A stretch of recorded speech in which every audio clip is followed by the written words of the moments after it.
హోసన్ననుచు స్తుతి పాడుచు సియోనుకు హోసన్ననుచు స్తుతి పాడుచు సియోనుకు చేరెదము. హోసన్న హోసన్న హోసన్న హోసన్న హోసన్న హోసన్న హోసన్న హోసన్న హోసన్న హోసన్న హోసన్న హోసన్న హోసన్న హోసన్న హోసన్న హోసన్న హోసన్ననుచు స్తుతి పాడుచు సియోనుకు చేరెదము. హోసన్ననుచు స్తుతి పాడుచు సియోనుకు చేరెదము. దేవునికి స్తోత్రం. ప్రార్థన చేసుకుని, పరిశుద్ధుడా యేసయ్య, నీ ఘనమైన పరిశుద్ధమైన నామమునకు వందనములు, స్తోత్రములు, స్తుతులు చెల్లిస్తున్నాం తండ్రి. తెచ్చిన బిడ్డలను బట్టి నీకు వందనాలు ప్రభా. ఇక్కడ నీ సన్నిధి ఉండాలయ్యా నాయన. నీ సన్నిధి ఉన్న చోట సంతోషం ఉంటుంది. అలాగే నీ సన్నిధి ఉన్న చోట ఎంతో ప్రశాంతత, ఎంతో నెమ్మది, ఎంతో ప్రత్యేకమైనటువంటి నాయన పరిశీలనాత్మ కూడా ఉంటుంది నాయన. కనుక తండ్రి, ఇక్కడ నీ సన్నిధి ఉంచమని ప్రభా నీ పవిత్రమైన నీ పుణ్య పాదముల దగ్గర మనవి చేసుకుంటున్నాను ప్రభా. వచ్చిన బిడ్డలు బట్టి నీకు వందనాలు. ఇంకా రావాల్సిన బిడ్డలను మీరు నడిపించండి తండ్రి. దేవా నీకు వందనాలు, స్తోత్రాలు, స్తుతులు చెల్లించుకుంటూ నాయన, అనేక మంది బిడ్డలు అశ్రద్ధ పరులుగా కనిపిస్తూ ఉన్నారు నాయన. ఆ బిడ్డలు కూడా నాయన నీ యందు భయము భక్తి కలిగిన బిడ్డలుగా మీరు మార్చమని ప్రార్థిస్తున్నాను అయ్యా. నీకు వందనాలు, స్తోత్రాలు తండ్రి. మరి సమయంలో నీ వాక్కు ద్వారా నాతో మాతో మాట్లాడి నన్ను మమ్మల్ని ఆత్మలో బలపరచమని యేసుక్రీస్తు నామమున ప్రార్థిస్తూ ఉన్నాము తండ్రి. ఆమేన్. దేవునికి స్తోత్రం, దేవునికి స్తోత్రం. ప్రియులారా, మన మత్తయి సువార్త 21వ అధ్యాయాన్ని మనము ఈరోజు చదువుకున్నాము. ఈరోజు చాలా ప్రత్యేకమైన దినం. నిజంగా ఈరోజు మరి చాలా గొప్ప దినం అండి. ఎందుకంటే యేసుక్రీస్తు ప్రభు యెరూషలేమునకు జయోత్సవంతో ఊరేగింపుగా వచ్చినటువంటి ప్రత్యేకమైనటువంటి దినము. దేవునికి స్తోత్రం, దేవునికి స్తోత్రం.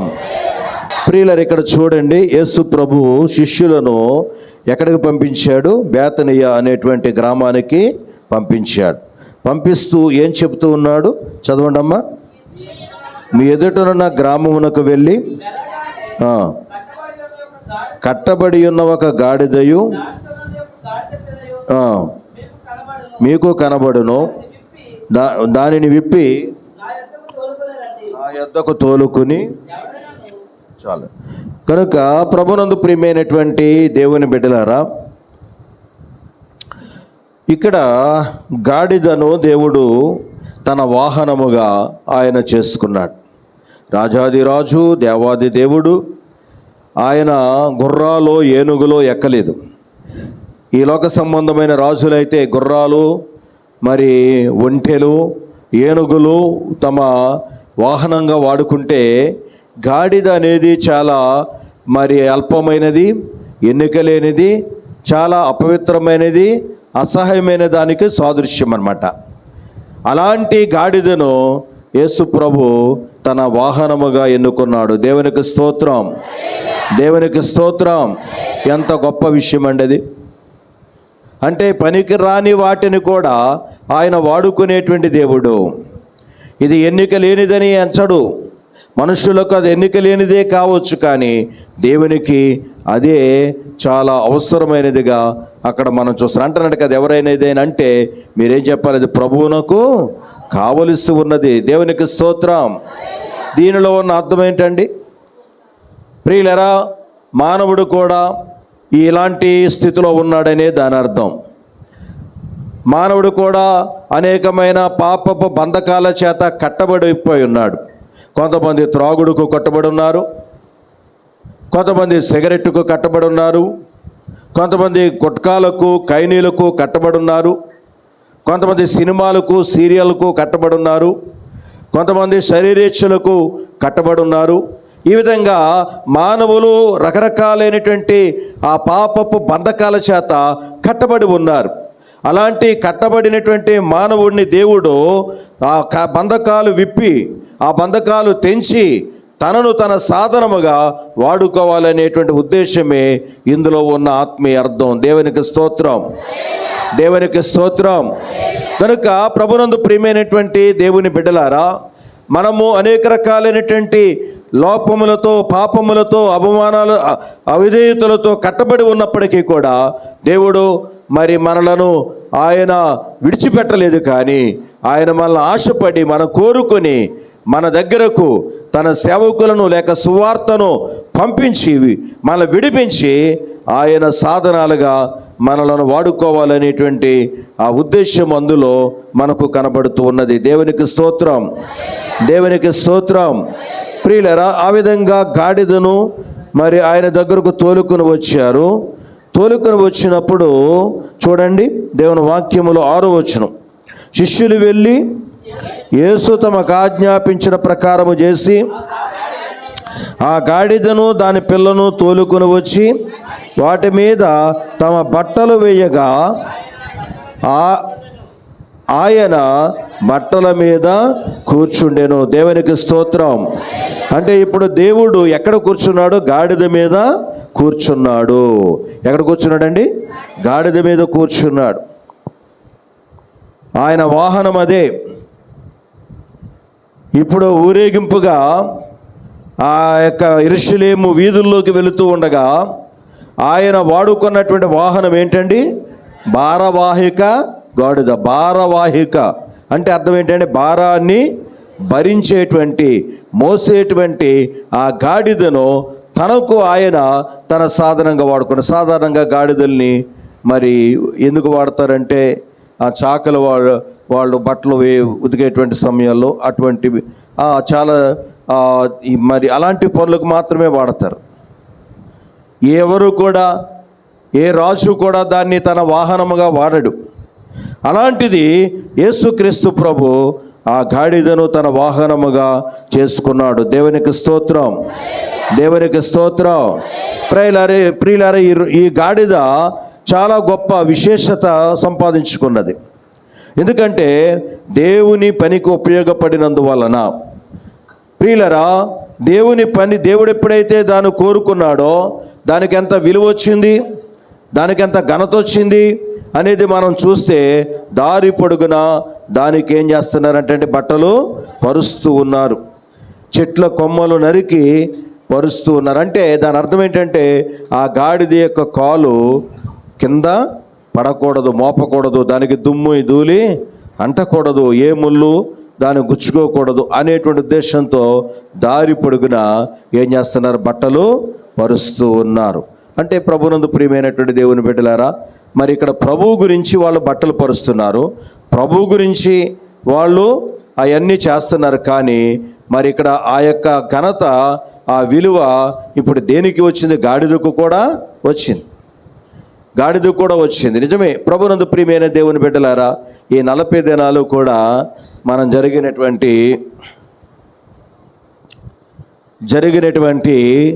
ఈ యొక్క కోటాలో గనక చూస్తే, నేను అదే ఇంటికెళ్ళి కూర్చుని మేము మాట్లాడుకుంటూ, మాస్టర్మ గారు మేము మాట్లాడుకుంటూ ఒక్కొక్కసారి నేను ప్రార్థనలో కూడా విజ్ఞాపం చేస్తూ ఉండే విషయం ఏంటంటే, ప్రభా నిన్ను మోస్తున్నందువల్లే కదా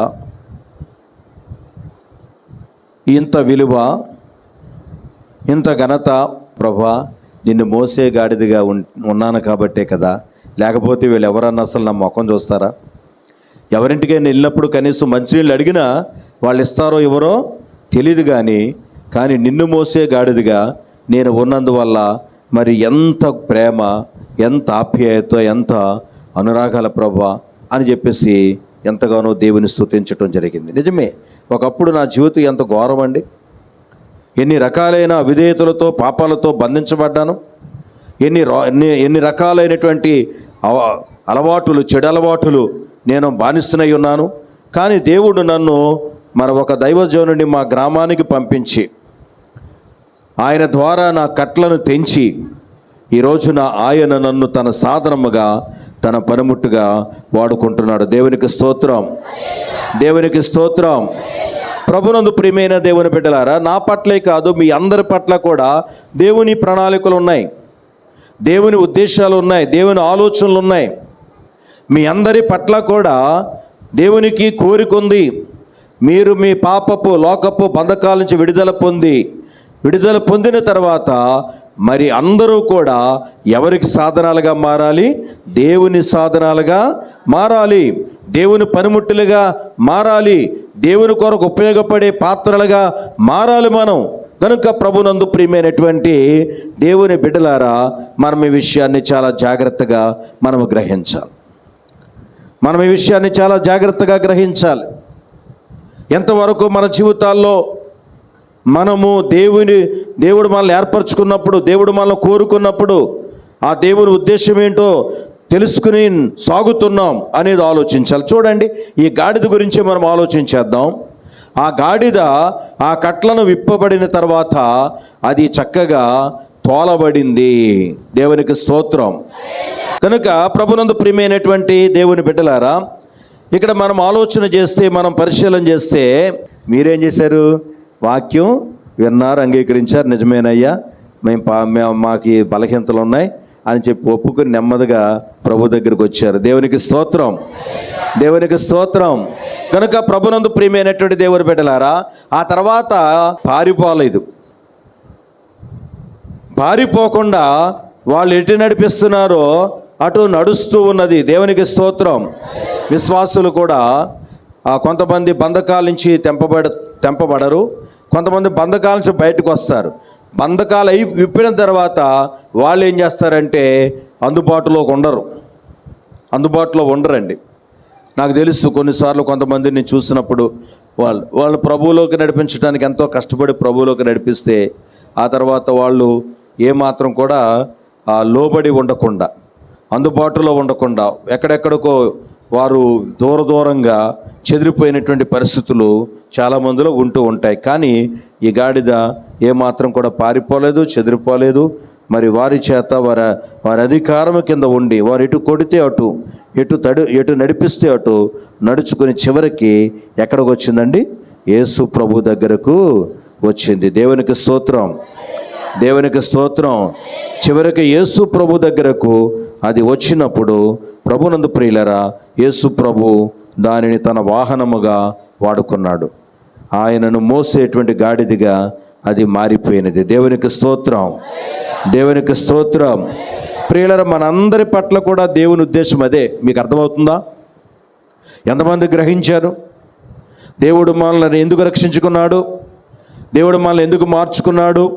దేవుడు మనల్ని ఎందుకు మందిరాల్లోనికి నడిపించాడంటే, మనం ఇప్పుడేం చేయాలంటే ఆ ప్రభువు యొక్క పని చేయాలి, ఆ ప్రభువు కొరకు మనము బ్రతకాలి, ఆ ప్రభు యొక్క సువార్త మనము చాటాలి, అనేక మంది దగ్గరకు ఆ ప్రభువుని తీసుకుని వెళ్ళాలి, అనేక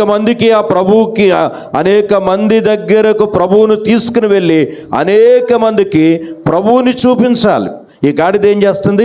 ఆ యెరూషలేము వీధుల్లో ఉన్న ప్రజలందరికి దగ్గరికి ఈ ప్రభువుని తీసుకెళ్ళి వాళ్ళకి ఏం చేస్తుంది? ఆయన్ను చూపిస్తూ. ఈ రోజున ఆ పని నీవు నేను చెయ్యాలి. అది దేవుని ఉద్దేశం. మన పాప బంధకాలు తెంచింది ఎందుకు? హాయిగా ఇదివరకైతే పాపాలతో డబ్బులన్నీ కూడా ఖర్చు అయిపోతూ ఉండేవి. ఇప్పుడైతే ఇక పాపాలు లేవు గనక డబ్బులన్నీ కూడా బ్యాంకులో దాచుకోవటానికా? శుభ్రంగా పెందలకడి చక్కగా భోజనం చేసి హాయిగా నిద్రపోవటానికా దేవుడు మనల్ని ఏర్పరచుకున్నది? దేవుడు మనల్ని కోరుకున్నది కాదు. ఆయన కొరకు బ్రతకటానికి, ఆయన సేవ చేయటానికి, ఆయన పనిముట్టులుగా, ఆయన సాధనాలుగా మనం ఉండాలని చెప్పి దేవుడు మనల్ని ఏర్పాటు చేసుకున్నాడు. దేవునికి స్తోత్రం, దేవునికి స్తోత్రం. కానీ ఎంతమంది ఆయన కొరకు జీవించగలుగుతున్నాం అని ఆలోచన చేసుకోవాలి. ఎంతవరకు ఆయన కొరకు జీవించగలుగుతున్నాం అనేది మనము జాగ్రత్తగా ఆలోచన చేసుకోవాలి. చూడండి, ప్రభునందు ప్రియమైన దేవుని బిడ్డలారా, ఏదైనా ఒక అవకాశం వస్తే మరి ఎలా ఉపయోగించుకోవాలో చూడండి. ఒకసారి పరిశుద్ధ గ్రంథము నుండి మొదటి సమూయేలు గ్రంథము 6వ అధ్యాయం 7వ వచనం. కాబట్టి మీరు క్రొత్త బండి ఒకటి చేయించి కాడి మోయని పాడి ఆవులను రెంటిని తోలి తెచ్చి బండికి కట్టి వాటి దూడలను వాటి దగ్గర నుండి ఇంటికి తోలి యెహోవా మందసమును ఆ బండి మీద ఎత్తి అపరారార్థముగా ఆయనకు మీరు అర్పింపవలసిన బంగారపు వస్తువులను దాని ప్రక్కనే చిన్న పెట్టెలో ఉంచి అది మార్గమును పోవునట్లుగా విడిచిపెట్టుడి. అది బెత్షెమెషుకు పోవు మార్గమున బడి ఈ దేశపు సరిహద్దు దాటిన ఎడల ఆయనే ఈ గొప్ప గీడు మనకు చేసినని తెలుసుకొనవచ్చును. ఆ మార్గమును పోని ఎడల ఆయన మనలను మొత్తలేదనియు మన అదృష్టవశాంతం చేతనే అది మనకు సంభవించిననియు తెలుసుకొందుమనిరి.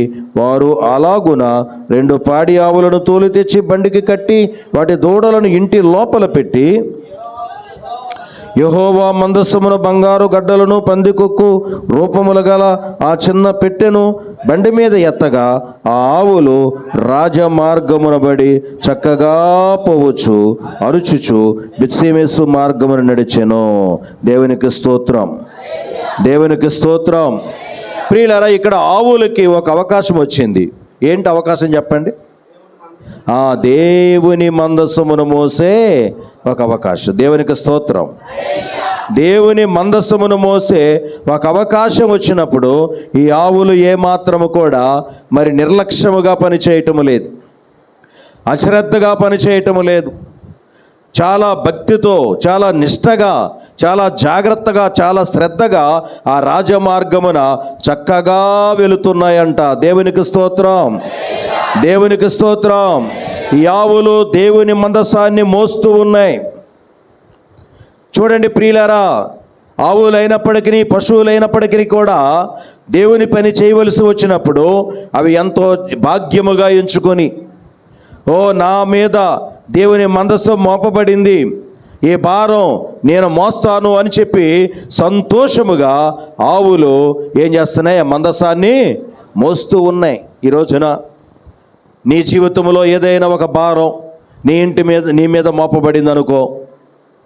ఉదాహరణకి 40 దినాల్లో మరి ఒకరోజు నీ ఇంటి దగ్గర కోవటం అని చెప్పామనుకోండి, అంటే దాని అర్థం ఏంటి? దేవుని యొక్క సేవ కాడి మొయ్యవలసిన భారం మన మీద వచ్చింది అని అర్థం. అమ్మ పలానా రోజున ఇంటికాడ కూటం పెట్టు అన్నామంటే దాని అర్థం ఏంటండి? దేవుని సేవ, దేవుని కాడి మోసేటువంటి ఒక అవకాశం దేవుడు నాకు ఇచ్చాడు, ఒక తరుణాన్ని దేవుడు నాకు ఇచ్చాడని మనం ఏం చేస్తున్నాం? అందరూ కూడా ఏం చేస్తున్నారు? చాలా ఘనంగా, చాలా సంతోషంగా మనం ఏం చేస్తున్నామంటే ఆ కూటానికి తగిన ఏర్పాట్లన్నీ కూడా చేసుకుంటున్నాం. ఒక కూటం చేయాలంటే మాటలు కాదు, కొంచెం కష్టపడాలి, కొంచెం ఇబ్బంది ఉంటుంది, కొంచెం శ్రమ ఉంటుంది. చాలామంది ఇష్టపడరు. ఎందుకు కష్టపడాలి, నేను ఎందుకు శ్రమ పడాలి అనుకుంటారు. కానీ ప్రభునందు ప్రియులరా, దేవుని కొరకు మనము శ్రమ పడాలి, దేవుని కొరకు మనం కష్టపడాలి, దేవుని కొరకు మనం ఖర్చు అవ్వాలి. ఖర్చు అవ్వటమే కాదు, మన శరీరం కూడా నలగాలి, మన శరీరం కూడా నలగాలి. మనం కొన్ని పనులు చేసుకోవాలి. చెప్తున్నారు మొన్న ఎవరో, అయ్యో మన ప్రార్థన అని చెప్పేసి ఇదంతా ఊడిసేసానండి, కడిగేసానండి, అలిగేసానండి, ముగ్గెట్టానండి అని చెప్పి అంటున్నారు. నిజమే. ప్రభునందు ప్రియమైనటువంటి దేవుని బిడ్డలారా, మన జీవితాల్లో మన శరీరాలు నలగాలి, మన దేహాలు దేవుని కొరకు అరగాలి. మన పొట్ట కొరకు ఎంత కష్టపడతామండి? ఈ జానడు పొట్ట కొరకు అబ్బా ఎంత ఉదయాన్నే లేచి కూడా కష్టపడే వాళ్ళు ఉంటారు. ఎంత దేవుని కొరకు కష్టపడతామా? దేవుని కొరకు మనం భారం భరిస్తామా? దేవుని కొరకు కొన్నిసార్లు సిగ్గు, నింద, అవమానం అనే సరే మనం భరించాలి. కొన్నిసార్లు ఎగతాళి చేసే వాళ్ళు ఉంటారు. అంత భక్తురాలు అయిపోయిందా అని ఒకవేళ మనల్ని ఎగతాళి చేస్తారనే భావం మనకు ఉండొచ్చు. అయినా సరే ఆ నింద మనం పడాలి. దేవునికి తెలుసు మనం భక్తురాలు అయ్యామో కాదో, వాళ్ళకి తెలియదు. కాబట్టి వాళ్ళు ఏదో అంటారు, కాబట్టి మనం కంగారు పడకూడదు, భయపడకూడదు. దేవుని కాడి మన భుజస్కంధాల మీద పెట్టుకుని మనం ఏం చేయాలి? మొయ్యాలి. మీరు మోసారు ఈ 30 దినాలు కూడా, ఈ 40 దినాలు కూడా మరి ఎంతో కష్టముతో శ్రమతో దేవుని అదొకటే కాదు, అలాగే ప్రతిరోజు కూడా ఏదో విధంగా మనం దేవుని కొరకు బ్రతకాలి. ఏదో సంవత్సరానికి ఒకసారి మాత్రమే కాదు, అవసరమైతే మనము కొంతమంది దగ్గరికి వెళ్ళాలి ప్రభువును మోసుకుని. అమ్మా, నువ్వు దేవుని తెలుసుకున్నావా? అన్యుల దగ్గరికి వెళ్ళి, విగ్రహారాధకుల దగ్గరికి వెళ్ళి మనం ఏం చెప్పాలి? అమ్మా, యేసు ప్రభు అంటే నీకు తెలుసా? ఆయన నమ్ముకో అమ్మా, నీకు కష్టాలు ఉండవు. ఆయన తెలుసుకో అమ్మా, ఈ బాధలు నీకుండో, ఈ నిందలు నీకుండో. నీవు ఆయన తెలుసుకుంటే బాగుపడతావు. ఇదిగో నన్ను చూడు, నా కుటుంబం చూడు ఎలాగుండేదో. కానీ ప్రభువుని తెలుసుకున్న తర్వాత నాకెంతో విడుదల వచ్చింది, జయం వచ్చిందమ్మా అని ఏ ఇంటికైనా యేసు ప్రభువును మోసుకెళ్తున్నావా? ఆ పని మనకెందుకు? మనం చెయ్యం. మనం దర్జాగా ఉండాలి. నేనేంటి, ఆయన మోయటం ఏంటి? ఆయన ఆ శ్రమ నాకెందుకు? నేను ఫ్యాన్ కింద కూర్చుని, ఒకవేళ సోఫా ఉంటే సోఫాలో కూర్చుని హాయిగా మరి టీవీ పెట్టుకుని కాలు మీద కాలు వేసుకుని బ్రతికే దర్జా బ్రతుకు కదా నాది. నేనెందుకు వెళ్ళాలి ఒకింటికి అంటారు కొంతమంది.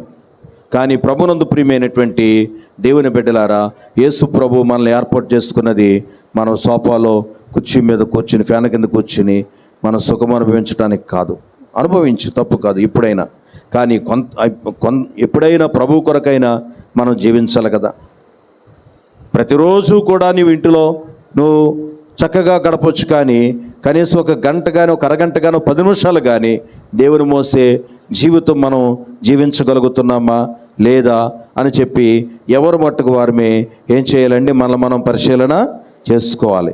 కనుక ప్రభునందు ప్రియమైనటువంటి దేవుని బిడ్డలారా, ఆ ఆవులు రాజమార్గములో పడి వెళ్తున్నాయి. ఏం చేస్తున్నాయి? మందసాన్ని, చెప్పండి, మందసాన్ని ఏం చేస్తున్నాయమ్మా? మోస్తూ ఉన్నాయి. మందసాన్ని మోస్తూ ఉన్నాయి. ఈ రోజున మన జీవితాల్లో ప్రభునందు ప్రియులరా, దేవుని మోసే సాధనాలుగా మనం ఉండాలి. దేవుడు మనల్ని పిలిచింది ఎందుకండి? దేవుడు మనల్ని పిలిచింది ఎందుకండి? చెప్పండి అసలు.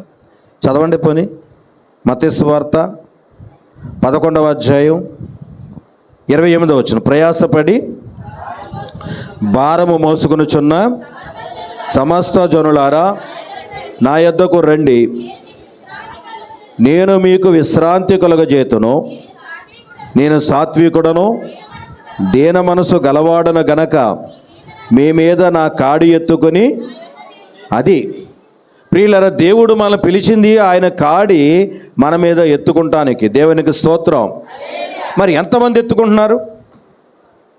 ఆయన కాడి ఎత్తుకోవటం అంటే ఏంటండి? ఆయన కొరకు బ్రతకటం, ఆయన పని చేయటం, ఆయన సాక్ష్యం చెప్పటం, ఆయన దగ్గరకు కొంతమందిని తేవటం. ప్రభునందు ప్రియులరా, ఆయన కాడి ఎత్తుకోవటం అంటే ఆయన సన్నిధిలో మోకరించి ఈ సంఘం కొరకు, మరి అనేక ఆత్మల రక్షణ, సంఘ అభివృద్ధి కొరకు మనం భారముతో ఉపవాసాలతో ప్రార్థన చేస్తామనుకోండి, ఆయన కాడి మనము ఎత్తుకున్నట్టే.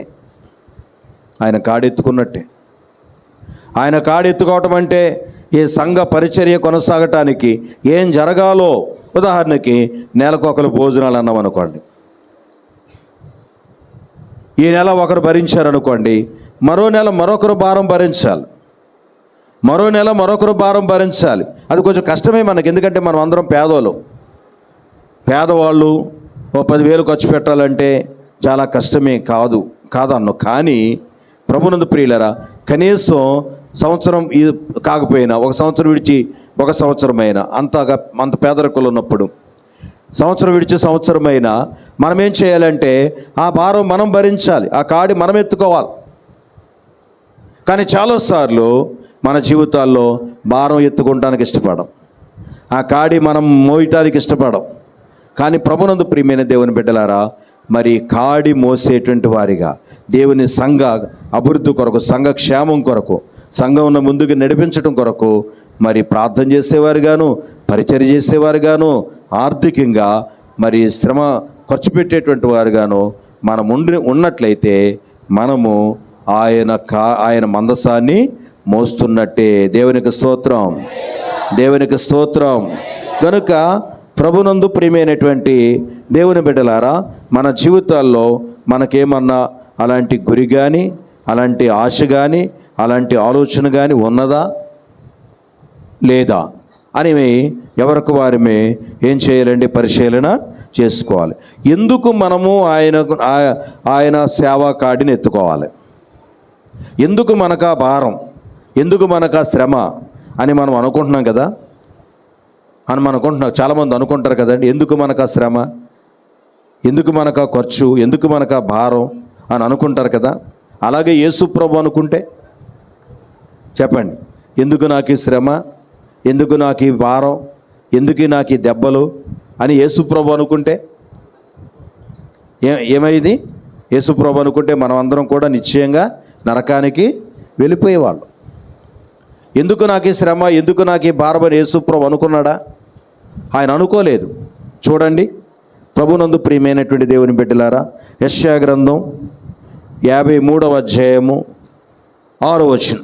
మనమందరము గొర్రెల వలె త్రోవ తప్పిపోతుమే, మనలో ప్రతివాడును తనకిష్టమైన త్రోవకు తొలగెను, యెహోవా మన అందరి దోషమును, అది చూసారండి, యెహోవా మనందరి దోషమును అతని మీద మోసాడు. ఇక మనం పోయిన వారం చెప్పుకున్నాం. ఏం చెప్పుకున్నాం? అబ్రహాం అంట కట్టెలు మూట కట్టి ఎవరి నెత్తి మీద పెట్టాడు? చూడండి, అబ్రహాము కట్టెలు మూట కట్టి ఎవరి నెత్తి మీద పెట్టాడు? ఇస్సాకు మీద. ఇప్పుడు ఎవరు మోసుకెళ్తున్నారు? ఇస్సాకు మోసుకెళ్తున్నాడు. ఆ ఇస్సాకు యేసు ప్రభుకి సాదృశ్యంగా ఉన్నాడు అనమాట. అలాగే ఈ దేవుడు కూడా ఈ యొక్క ఎవరి మీద మోపాడు? యేసు ప్రభు మీద, కుమారుడి మీద మోపాడు. మోసేది ఎవరు ఇప్పుడు? యేసు ప్రభు. చదవండి, యెషయా గ్రంథం 53వ అధ్యాయంలో 11వ వచనం.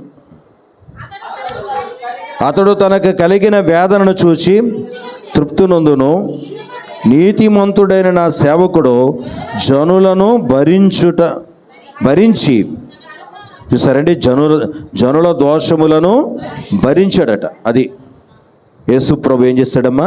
మన దోషాలను భరించాడు, మన దోషాలను భరించాడు. చూడండి, దేవుని వాక్యంలో యోహాను సువార్త 1వ అధ్యాయము 29వ వచనం. మరునాడు యోహాను యేసు తన యొద్దకు రాగా చూచి, ఇదిగో లోక పాపమును మోసుకొని పోవు. అది మోయుట అనేది మనం చూస్తున్నాం ఇక్కడ. లోక పాపాలను ఎవరు మోస్తున్నారండి? యేసు ప్రభువు మోస్తున్నాడు. ముందుగానే యోహాను చెప్తున్నాడు, ఆయన గురించి పరిచయం చేస్తున్నాడు. ఏమని? లోక పాపములను మోసుకొని పోవు దేవుని గొర్రె పిల్ల అని చెప్తున్నాడు. ఇప్పుడు చదవండి 19వ అధ్యాయం యోహాను సువార్త 17వ వచనం. 19వ అధ్యాయము 17వ వచనం. వారు యేసును తీసుకుని పోయిరి, ఆయన తన శిలువ మోసుకొని కపాల స్థలమునను చోటికి. చూసారండి, ఇప్పుడు యేసు ప్రభు భుజాల మీద ఏం మోపబడింది? శిలువ. చూడండి ఎంత బరువు ఉంటుంది, అది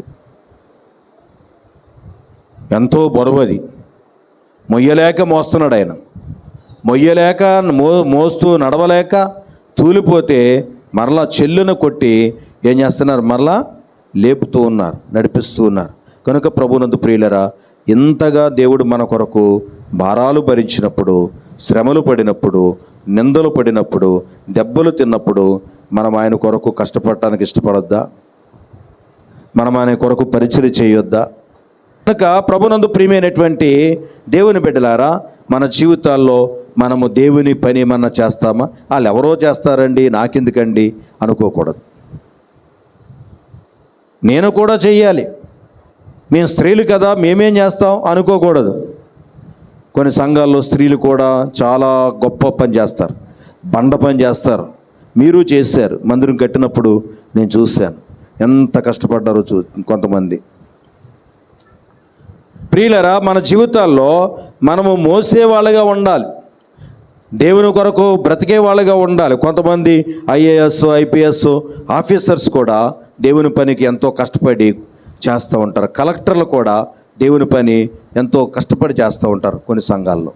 ప్రభునందు ప్రియమైనటువంటి దేవుని బిడ్డలారా, మన జీవితాల్లో మనము మరి యేసు ప్రభు గురించి చూసాము. ఇప్పుడు ఆయన మరి ఎంత భారం భరించాడు, ఎంత సిలువను ఆయన భుజాల మీద మోసాడు అనేది మనం చూసాం. కాబట్టి మనము కూడా ఆయన భారాన్ని భరించేవారిగా ఉండాలి, ఆయన కొరకు జీవించేవారిగా మనం ఉండాలి. చూడండి, ఈ గాడిద గురించి ఆలోచన చేస్తే నాకు ఒక మాట గుర్తొస్తుంది. అదేంటంటే రోమపత్రిక 12వ అధ్యాయము 1వ వచనం. కాబట్టి సహోదరులారా, పరిశుద్ధమును దేవునికి అనుకూలమునైన సజీవ యాగముగా మీ శరీరములను ఆయనకు సమర్పించుకున్నాడని దేవుని వాత్సల్యమును బట్టి మిమ్మును బతిమాలుకొనుచున్నాను. ఇట్టి సేవ మీకు. గాడిది అలా చేసిందని నేను అనుకుంటున్నాను. ఏం చేసింది? సజీవ యాగంగా తన శరీరాన్ని దేవునికి సమర్పించుకున్నది. దేవునికి స్తోత్రం, దేవునికి స్తోత్రం. మనలో ఎవరమైనా అలాగే చేయాలి. దేవుని కొరకు మనము బ్రతకాలి, దేవుని మనం మొయ్యాలి. దేవుని రాజ్య భారం మన బుద్ధ స్కంధాల మీద మనము మోసేటువంటి వారిగా ఉండాలి. అది ఎంత గొప్ప భాగ్యం, అదే ఎంత గొప్ప ధన్యత. చూడండి, బైబిల్ గ్రంథములో మనం చూస్తే యేసు ప్రభు సిలువ మోయలేకపోతున్నప్పుడు మరొక వ్యక్తి మోసాడు. ఎవరైనా చూడండి, లోకాసు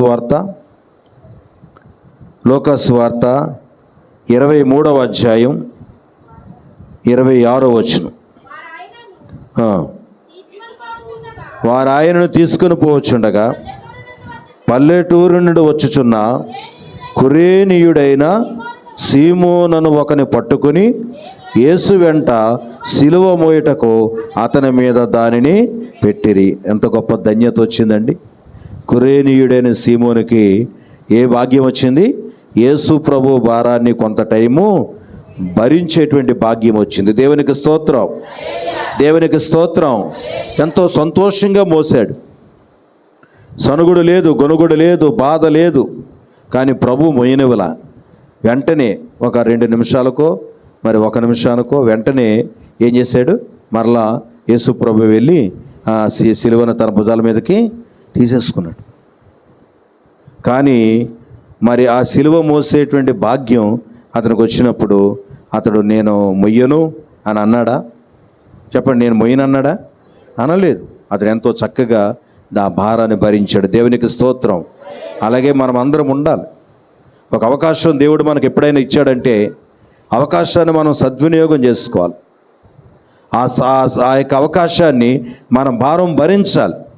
అది నా వల్ల కాదండి, నాకు కష్టమండి, నన్ను వదిలేయండి అనే మాటలు మనకు రాకూడదు.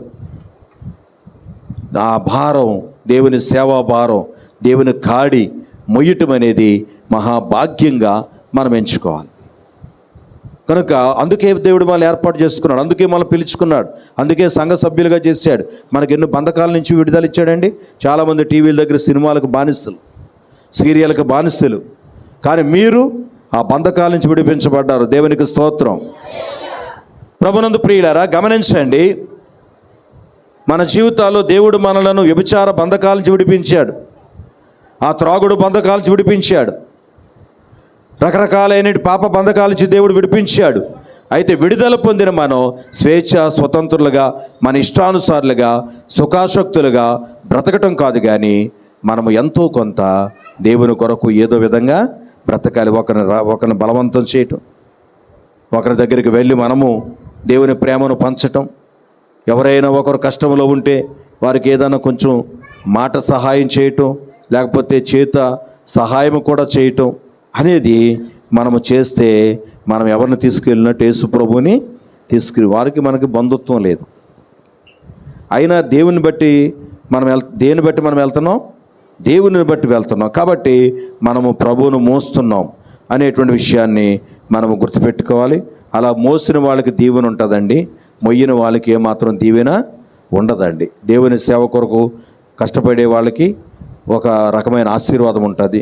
దేవుని పని నాకెందుకులే అని దులుపుకు నిలిపోయే వాళ్ళకి ఏ విధమైన ఆశీర్వాదం ఉండదు. ఒక వాక్యం చూడండి, పరిశుద్ధ గ్రంథము నుండి మొదటి దినవృత్తాంతములు 15వ అధ్యాయం 13వ వచనం.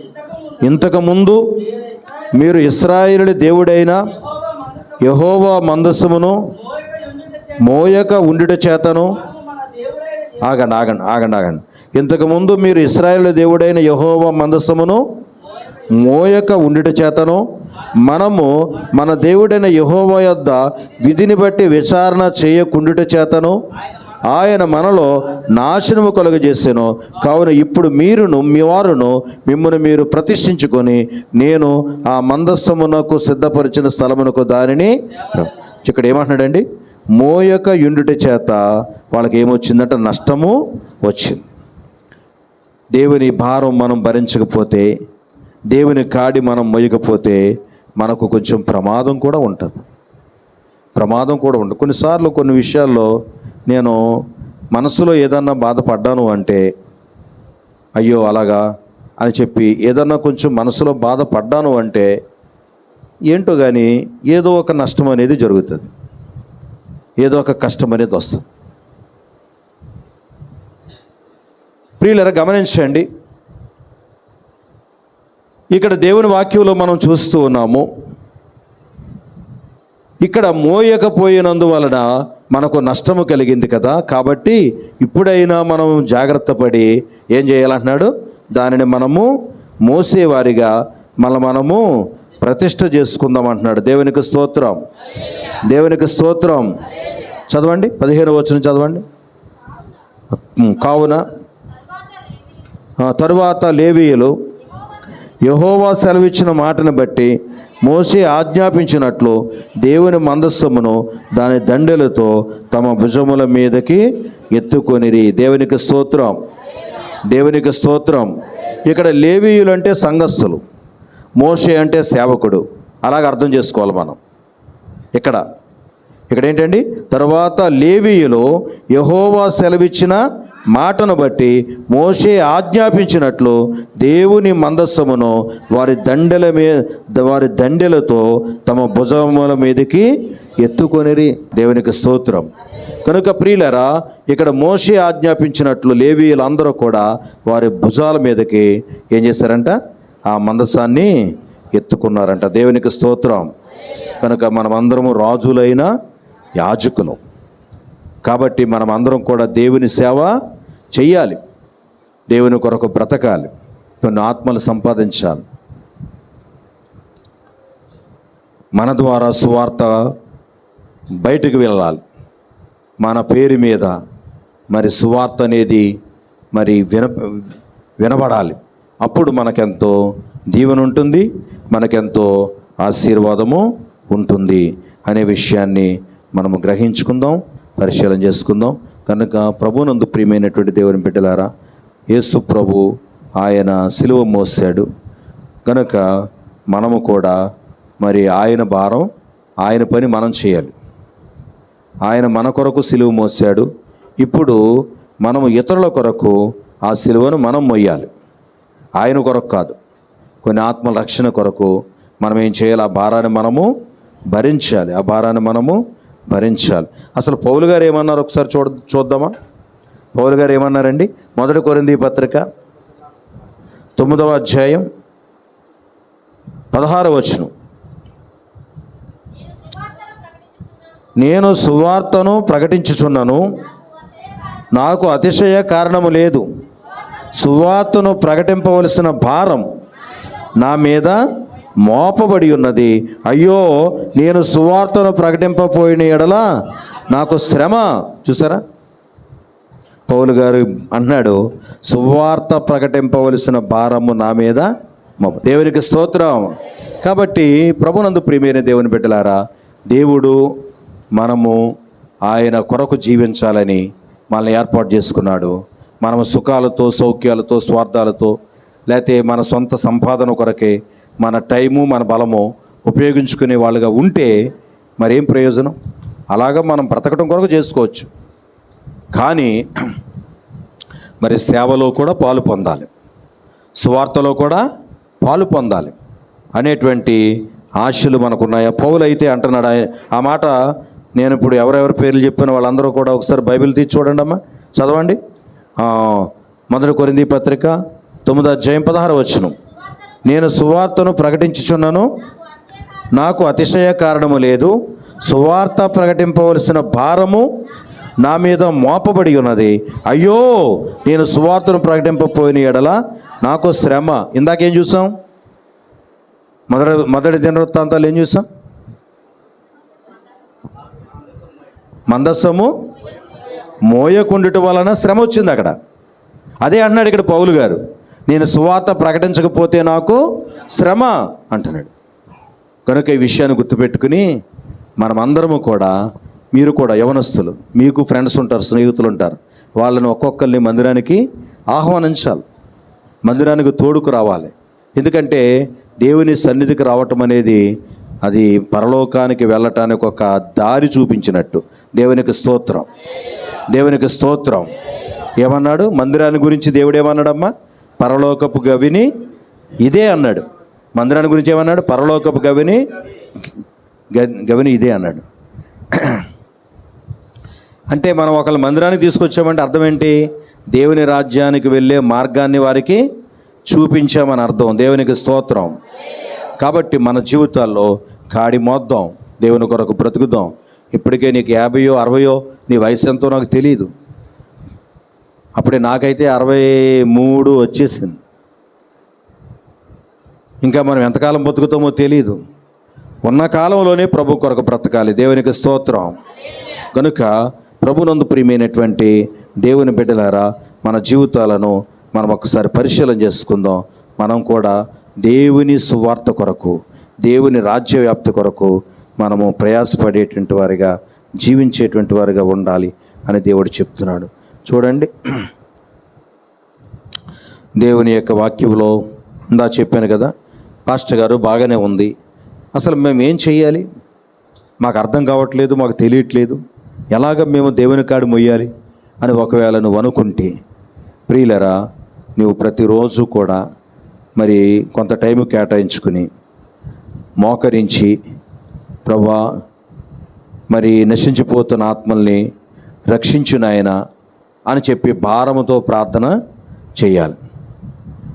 నీ ప్రార్థన ఆలకించి దేవుడు కొన్ని ఆత్మలు రక్షించినప్పుడు, ఆత్మలు మన మందిరానికి రాకపోయినా పర్వాలేదు, వాళ్ళు ఎక్కడికి వెళ్ళా పర్లా, కానీ మొత్తానికి కొన్ని ఆత్మల్ని రక్షించగలిగినటువంటి మరి పనిచేసేటువంటి బిడ్డలుగా మనం ఉండాలి. దేవునికి స్తోత్రం, దేవునికి స్తోత్రం.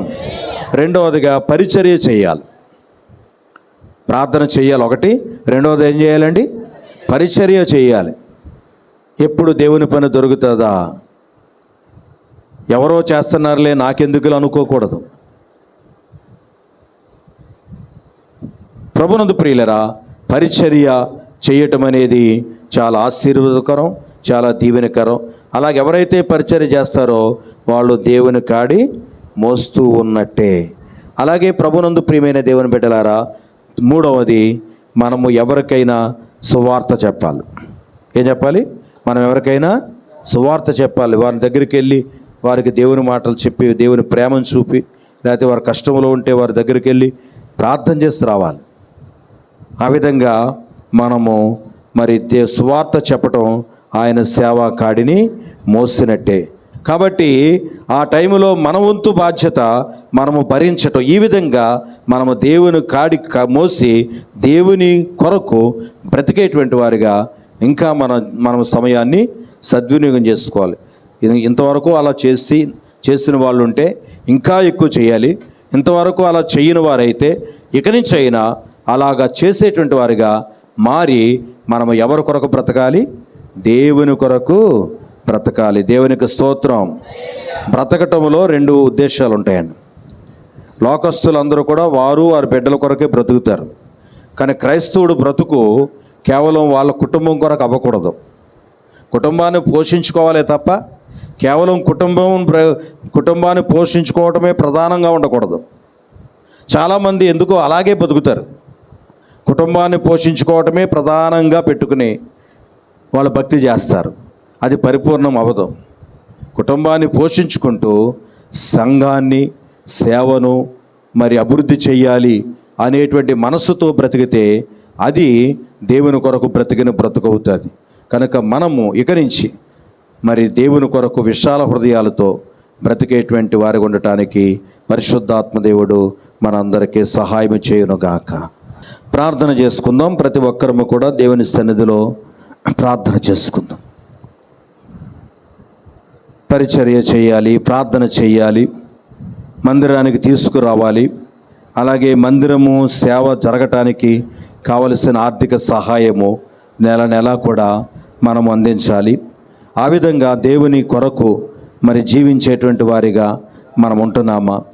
దేవుని సేవను ప్రోత్సహించేటువంటి వారిగా మనం ఉంటూ ఉన్నామా? నా జీవితం ఎలాగుంది? నా కొరకు బ్రతుకుతున్నానా, నీ కొరకు బ్రతుకుతున్నానా అని అడగండి. ప్రభువునే అడగండి. ప్రభా, నా కొరకు బ్రతుకుతున్నానా, నేను నీ కొరకు బ్రతుకుతున్నానా అని దేవుని సన్నిధిలో పరిశీలన చేసుకోనండి. ప్రభా, గతించిన కాలమే చాలయ్యా నా కొరకు బ్రతికేది. జీవించు వారికి మీదట తమ కొరకు కాక తమ కొరకు మృతి పొంది తిరిగి లేచిన వారి కొరకే జీవించాలని నీ వాక్యంలో చెప్తున్నావు తండ్రి. కనుక గాడిద విప్పబడి అటు ఇటు చెదిరిపోలేదు.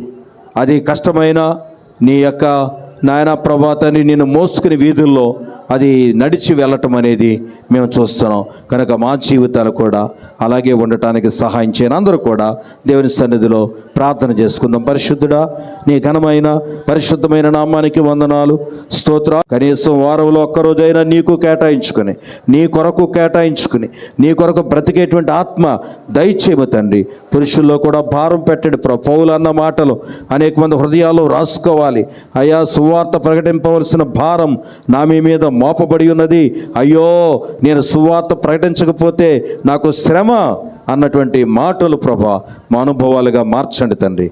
నీకే వందనాలు చెల్లించుకుంటూ నీ సన్నిధి కాంతి మీరే ప్రకాశింప చేయమని మనవి చేసుకుంటూ మా ప్రభువును రక్షకుడునైన యేసుక్రీస్తు నామమున ప్రార్థిస్తూ ఉన్నాము తండ్రి. ఆమేన్.